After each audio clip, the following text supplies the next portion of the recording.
I have never seen you in a suit before. Yeah, you look good. I don't wear a suit very often. I feel like it's kind of fun in the same way that when I wear my wizard costume to like Renfest is.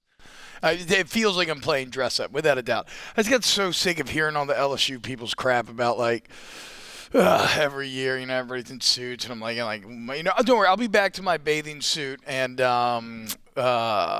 floral pattern buttoned up tomorrow. Dude, I went to Comic-Con first weekend of June. Which one? Some man on the street, Birmingham. Oh yeah, hell yeah. And it was pretty massive. I did a panel at Birmingham Con and Comic Con a couple of years ago. I did a Dungeons and Dragons panel. We did a little live session. It was very fun. This was very this is a rookie mistake out of me. I interviewed a guy that came out. He's a knight, and like he goes around and he's a real knight. Like he had old school chainmail. He had the what is it called, the ball and chain, and he was talking about flail. Yeah, a flail. Sorry. I mean, it could be either. 3 years he has worked to get to where he is right now, and the audio got all killed because there was a waterfall behind us. So is he a knight? Is he an actual metal armor? Because there are huge I don't know about huge, but there are like medieval combat communities out there where they wear like actual plate armor. Yeah, he did. Yeah. Okay, yeah. and then I love going to Renfest every year. It's like my favorite thing. Me and my family say that do. word for me again. Renaissance Fest. Renaissance. Okay. They're all over. I really wanted to go. Okay. I go to the one here in Texas. Actually, it's supposed to be the biggest one in the world. But I just go to like the one in Hammond, Louisiana. But they have the joust every year, and who doesn't love the joust, right? But I grew up going to medieval times. Love medieval times. Wasn't that where you had your rehearsal dinner? I had my 18th birthday at medieval times, and not at my rehearsal dinner. That would have been a better place for my rehearsal dinner, to be fair. But what I was shocked to learn this year is that unlike medieval times, where everything is scripted, the actual joust at the Renaissance Fest is not. These guys are really jousting and trying to beat each other, because last year I was talking to one of the nights afterwards, and I could tell he was on like a real high. Like he had adrenaline pumping through his body, and he was telling me, yeah, dude, I've been trying to beat this guy for like 5 years. He was like the old salty vet, and he finally had just gotten the dub that day, dude. My guy was fired up. Hey, there could be some like damage done with the shrapnel from a joust if it goes wrong. Oh, yeah, absolutely. Bro. Did you ever watch the show Full Metal Jousting on History Channel back in the day? Never seen it. No. They did I don't think it lasted past 1 or 2 seasons. The Ultimate Warrior was awesome. Do you remember the Ultimate Warrior where you'd get like a Japanese samurai and they go against a ninja? Yes. Did you ever see The Last Duel, though? Ridley Scott's The Last Duel? One of my favorite underrated medieval movies. I don't know why it doesn't get talked about more. I agree with you 100% because that final duel was one of the and how historically accurate that thing had to have been with Adam Driver and Matt Damon. And if you haven't seen it, if you like good old-fashioned in the mud violence, that's it. Well, and I would say I'm going to give it, at least to my amateur medieval lover historian knowledge, I'm going to give it pretty good on the accuracy scale. Because if you notice, all the interior shots were like super dimly lit and smoky. And I feel like that's how everything was back in medieval times. And he went from a hero to getting his naked body just hung up, right? Yeah. It was, I love The Last Duel. It's actually what has me so excited about Gladiator 2. Oh, can't wait. Because he proved that, Ridley Scott proves he still got it. Plus, like, freaking water battles in the Coliseum. Yes. Here's what those creepy pale twins. Yes. Whoever those two siblings are, dude. Yeah. We're laughing about Denzel though. Denzel still in medieval times does the. He's training day, dude.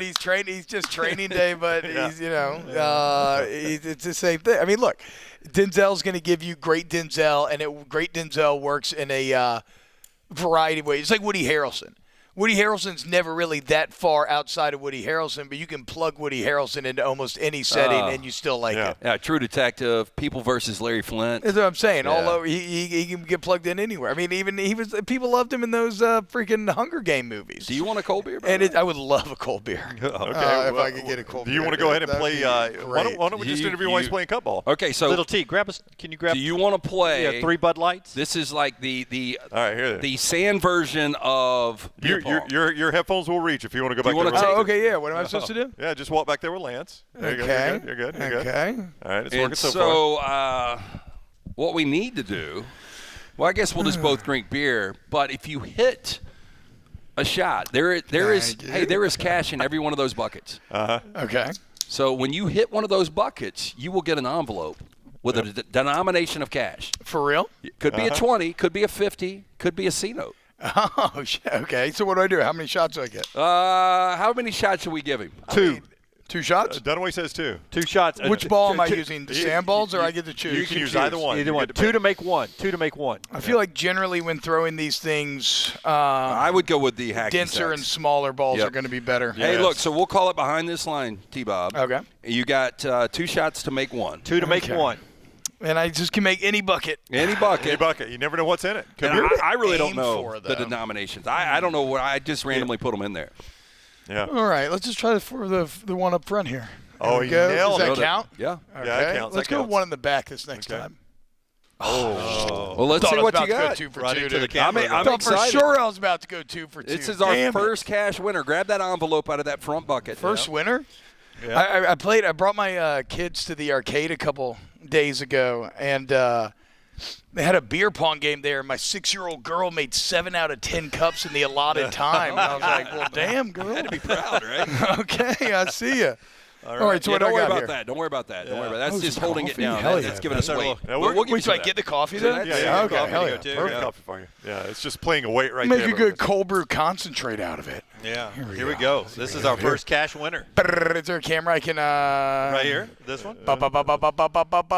20 bucks, baby. Hell yeah, dude. Let's go. It was going to be 20 or It's a 50 or front 100. line, And dude. Let's then, go. we will give you this, too, just before I don't forget. So you get cheers. Is little, more money? Little, no, open that up. See what you open it got up. there. Okay. By the way, that was the old LSU recruit Yeah, I'm there. about to say, dude. I feel like I'm back in the SEC now. Suit. I only got wasn't one. even going to look. He was going I to put got, it in. I got one $20 handshake my entire playing Are you career, kidding? and it was from my Oh. friend's dad. Oh. No.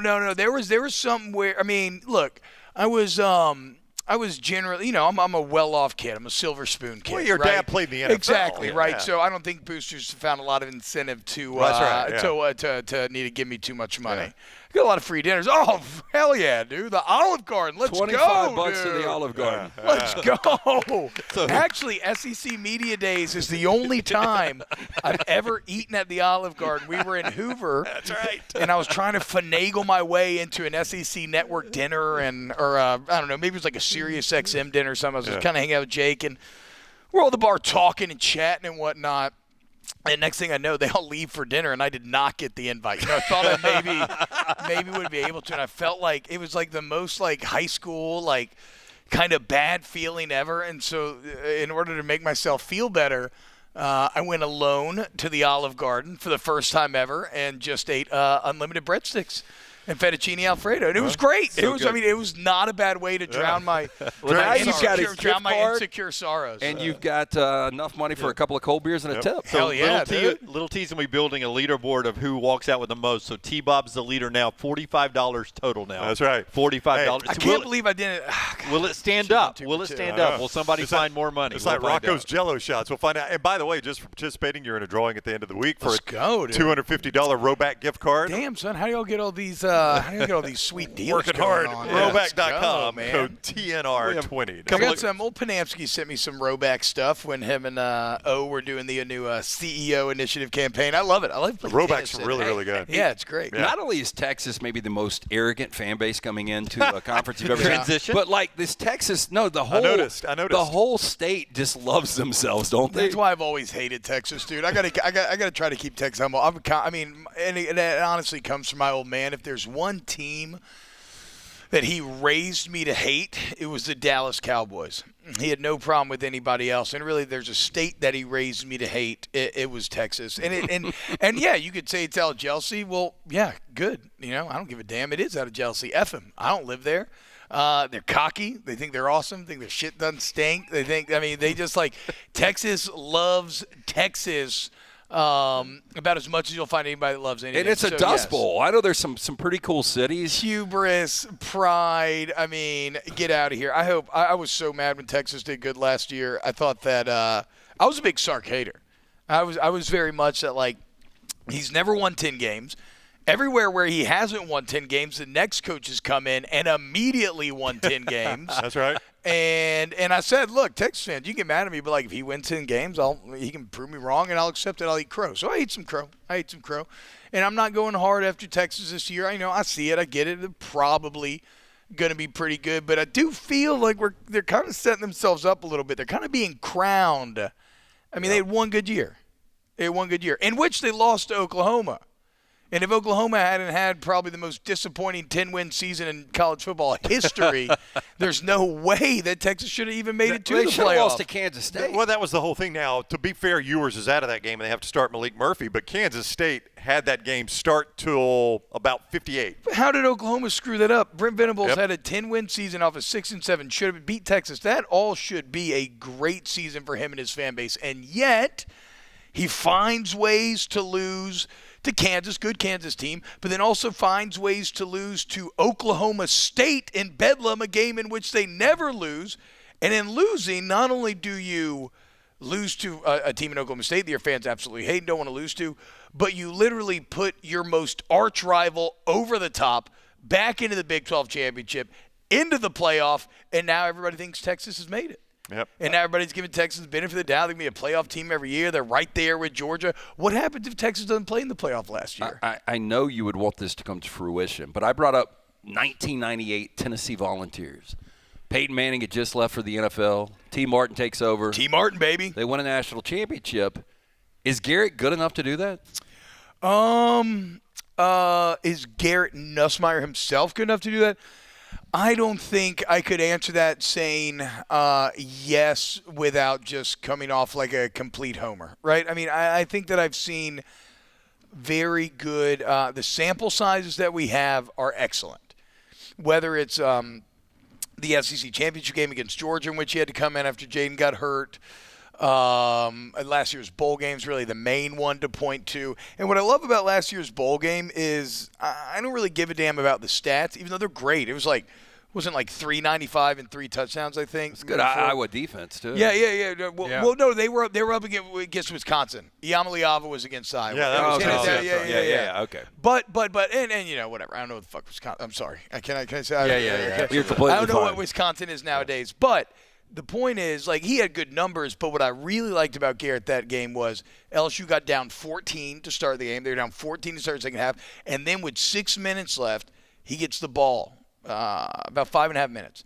He's staring down a 94-yard field, needs a touchdown to win. And if he doesn't, if you give the ball back to Wisconsin, you're going to lose. Your defense sucks. You cannot stop him. And I'll be damned if he didn't calm, cool, and collected, go drive it 94 yards downfield and throw the game-winning touchdown. So it wasn't the raw numbers that got me so excited from that bowl game. It was the context of it, the situational success. So I think Garrett could be great. I think he's got an incredible offensive line in front of him, the best I've probably ever seen. Wow. From LSU. Better than the 11. Yeah, I mean, the thing about 11 is we were we were like a blue-collar line. Like, nobody made it in the league. Not a single person from the 2011 offensive line ever played in the NFL. That's crazy to this think will about. this will have multiple big-time NFL players. So, yeah, I think when you're a new quarterback, that's probably the best thing you could possibly have. It's one of the reasons why I'm so bullish on Milroe. But like, can he win a championship? I mean, I don't know about that. He himself is probably good enough, but like, we just haven't seen a ton. And you know, the defense and everything is just such a question mark. But we don't have to win championships right now. We don't have to talk about that. We just talk about making the playoffs. I think he can make the playoff. I think he can make the playoff. I think he's good enough to make the playoff. And I kind of got LSU as a 9-3 team with a really friendly schedule that actually breaks out where maybe they go 10-2. And if you go 10-2 in the SEC, you're gonna I make agree. it. So 10-2 means you beat Alabama in Baton Rouge. Right? I don't think so. I don't think so. Not necessarily. So I love to break down schedules like this. I look at your for sure wins, and then I look at your toss-up games, and I like to just play the odds and go like 50-50 on the toss-ups, right? If we count Alabama as a for sure loss, then your toss-up games, I would say at A&M's a little sketchy. LSU's not had a lot of success in College Station, and I'm pretty bullish on A&M. Ole Miss at home, you would say, is a toss-up.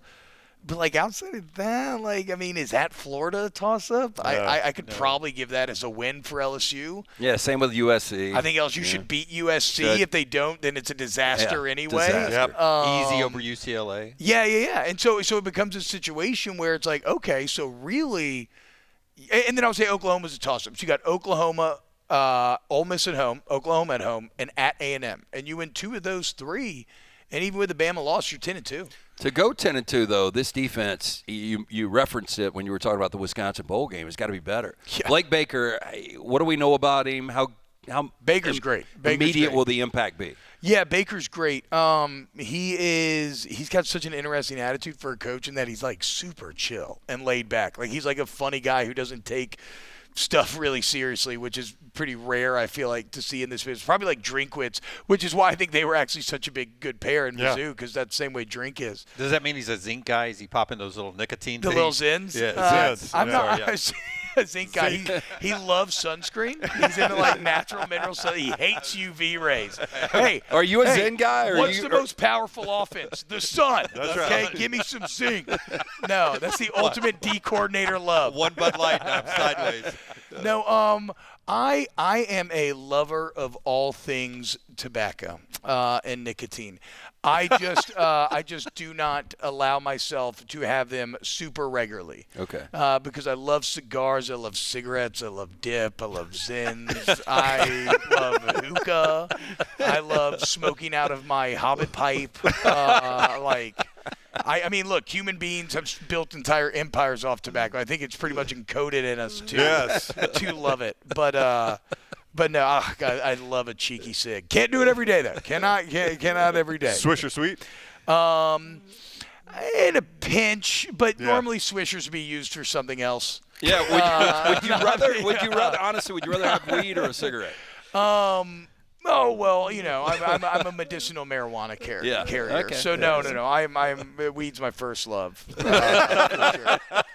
But I mean, a good spliff, put them together. I mean, that's just it's peanut butter and jelly. No, but Baker. So Blake Baker, though. Your transition back to that's amazing. The greatest kind of data point that we can point to, besides his success in Mizzou, he obviously did very good at Mizzou as D coordinator, right? But in 2020, Damone Clark was LSU's middle linebacker under Bo Pelini. That defense was god-awful as well. Mm-hmm. That defense was about as bad as last year's. They got better towards the end, but they were god-awful. And Damone Clark, I'd watch film every Sunday night, and Monday we'd just come in, and I'd be like, this is like the worst linebacking play I've ever seen in my entire life. Like, this guy's awful. He looked awesome. Beautiful body. Looked like my old man used to say, looked like Tarzan, played like Jane. Yep. And so I thought, you know, this guy just can't play.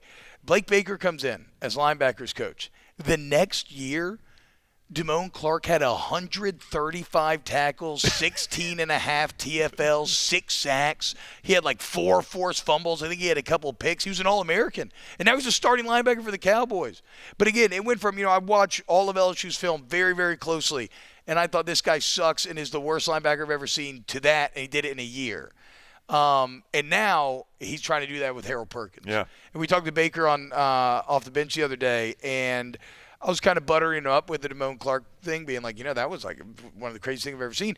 And unbidden, he went ahead and then mentioned, like, yeah, and that's like what I'm seeing out of Perkins now. Like Perk is like the same type deal. He just has a really good ability to meet a player where they are at in terms of communicating. And he says that that's kind of one of his passions, is figuring out what the best, instead of being, you have to meet me here, which is a very NFL mindset, because everybody's so physically talented that, like, you know, it's a lot of times these small things that make the difference of whether you make it or not. He meets his players, his best player, who has the most talent. How do I best communicate our message, that scheme, to that talent, and then try to really feature it. So, yeah, that Damone Clark angle really has me excited about what he's going to be able to do with Harold Perkins. And the defense as a whole. Now, the interior defensive line, big Achilles heel, question marks elsewhere as well.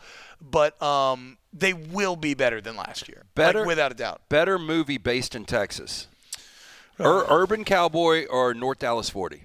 I don't think I've ever actually seen either movie, surprisingly. Wow. And I count my John Travolta's Urban Cowboy. Oh, you need to see it. Is that when everybody started wearing like cowboy attire in the cities? Didn't it cause a bit of it did. Style revolution? And Gillies was like the big honky tonk. I guess you got Billy Bob's Here now. You would Did it like start it. line dancing too? Was line dancing out of that? Well, so they had the punching competition, they had the bull riding, they had the dancing competition. So I think some did come out of that. The two-step, the Texas two-step came out. Never seen North Dallas. Okay, 40. so I've let me seen give you two Dallas others. Buyers Club. Oh, yeah. Great That's movie. based out of Texas. That's uplifting, isn't it? Okay, so two other ones then. Hell or High Water Oh, that's an incredible movie. or No Country for Old Men. God, you know what's wild? Both those movies are awesome, and I have not seen both since theaters. Wow. I'm gonna go Hell or High Water because I love the. Is it Ben Foster? Yeah, When he's such like, an underrated he's actor, like, man. I am Comanche. Yeah, I'll go. Well, he Hell goes or out High in a Water. blaze of glory, doesn't he? Yes, even though again, No Country for Old Men is as classic epic. as classic gets, and I could watch Tommy Lee Jones just like talk for hours, just listen to him. God, his voice is incredible. I do like Tommy Lee Jones. All time good Yeah, voice, you can just dude. listen to him on anything. All time good voice. Yeah. Him. It's like that scene in The Irishman when De Niro and Pesci are eating bread and drinking wine out of small cups, speaking Italian. I feel like I could have watched. People talk about how long The Irishman was. Yeah. I could have watched 4.5 hours of them just talking at that dinner table. I liked dude. it too, man. Yep. All right, he is T-Bob Hebert off the bench. He and Hester do it every morning. You see him all the time. He is our first winner in Cup Ball. He will be in the drawing for the Roback gift card, $250, roback.com. Wait, so hold on now. You All ain't right. going to let me out of here without talking about Alabama. So how You're we, bullish on Milroe. So my take on Milroe is that without a doubt, there is not a top-flight quarterback with like more poised to take a massive jump than Milroe. Interesting. I think that it's weird how so many people act like he's such a known quantity when last year was his literal first year of starting. I think you don't make a bigger jump as a player from your first to second year. I think that he was giving Tommy Reese as an offensive coordinator, which was obviously not Not ideal. No, it felt like it was a good hire. Obviously, it was not. You go from Tommy Reese to now Kalen DeBoer. That is a shocking upgrade when it comes to offensive theory. Just look at what DeBoer did with Penix both at Indiana and Washington. We did it with Jake Haener. Milroe's physical potential is obviously through the roof.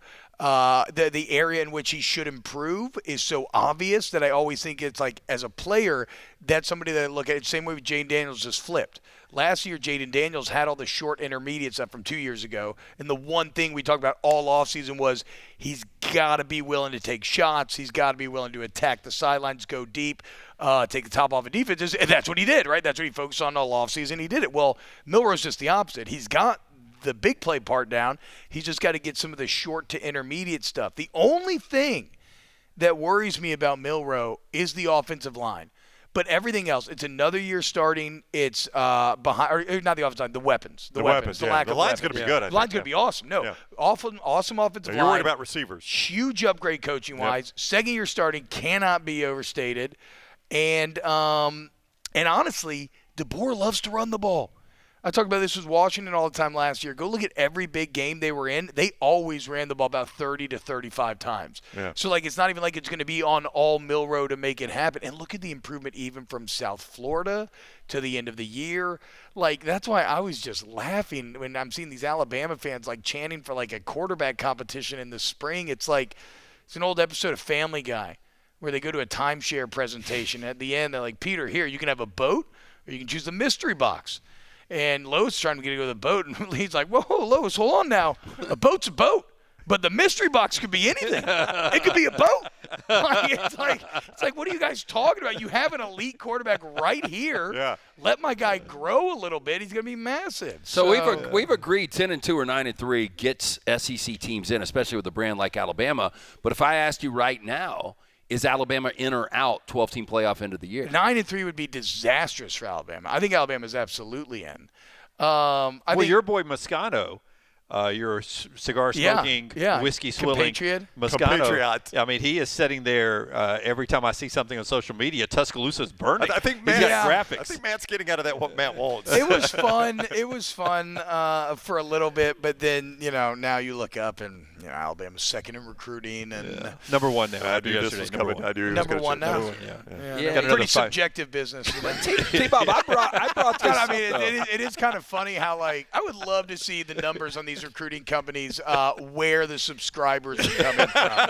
Hey, we were Usually from where number one is. Yeah, exactly. We were at a charity golf tournament a couple of months ago out for the Rise Foundation. Yeah, out at North River. And I asked Kalen DeBoer, I was like, do you expect to win a national championship in year one? And they kind of laughed at me, but I'm like, he played for one at Washington. one He's with got way less talent. He's got a better roster. Yes. No, I mean, that's the thing. You've given this guy who has done more with less than anybody.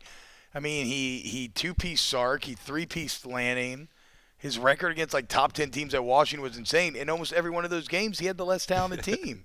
And so now you give him, the what kind of cars do the recruits like at Alabama nowadays? Dodge Charger. Still Chargers? They haven't upgraded like old, Lambos right. or like Escalades. Yeah. Mercedes. But whatever. Now you give this guy a Ferrari, basically. Yeah, What's that's he it. supposed to do?